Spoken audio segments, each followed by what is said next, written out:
Hello everyone, welcome back to my another new mini blog. So আমি এখন যাব পড়তে, তো আমি রেডি হয়ে গেছি। তো এখন বান্ধবীদের জন্য ওয়েট করছি, চলো দেখতে থাকো। এই যে প্রীতি চলে এসেছে, আর এই যে আমরা টোটোতে উঠে পড়েছি। তো প্রীতিকে ফোন করে বকাবকি করলো, আর আমরা এখানে বসে বসে হাসছি। ও আপসেট হয়ে বসে আছে। তো টোটো থেকে নেমে পড়েছি, নেমে এখন হাঁটা শুরু করেছি। তো এখান থেকে নাকি অনেকটাই যেতে হবে ওরা বলছে। তো আমি তো আজ ফার্স্ট এলাম। তো এই দেখো একটা পার্কও আছে এখানে ছোটোখাটো, অনেক সুন্দর পার্কটা। সো এখানে ঢুকতে না ঢুকতে কারেন্ট চলে গেছে। তো এখন ব্যাগ রেখে ছাদে এসেছি, তখন ঢং করছি ছাদে এসে। ঢং কমপ্লিট আমার। তো দেখো ভিউটা কত সুন্দর, পুকুরটা খুব সুন্দর, মানে পার্কের পাশ দিয়ে পুকুর, আর এই যে সবাই দাঁড়িয়ে আমরা দেখছি, খুব সুন্দর।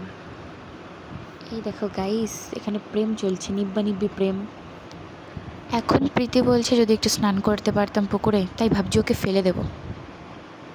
আমরা এখন বেরিয়ে চলে এসেছি পার্কের উদ্দেশ্যে।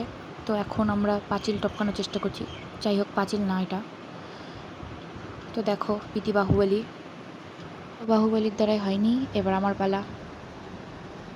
আমি যখন উঠেছি আমি ঠিক নেমেই ছাড়বো।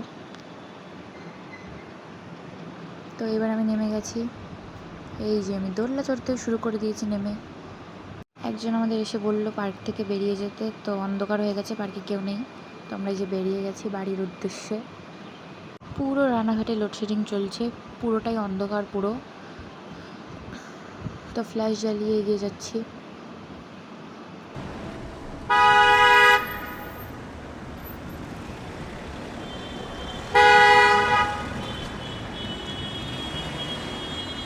তো আমরা এখন টোটোতে উঠে পড়েছি বাড়ি যাওয়ার জন্য। তো আজকের মতো এখানেই শেষ, টাটা।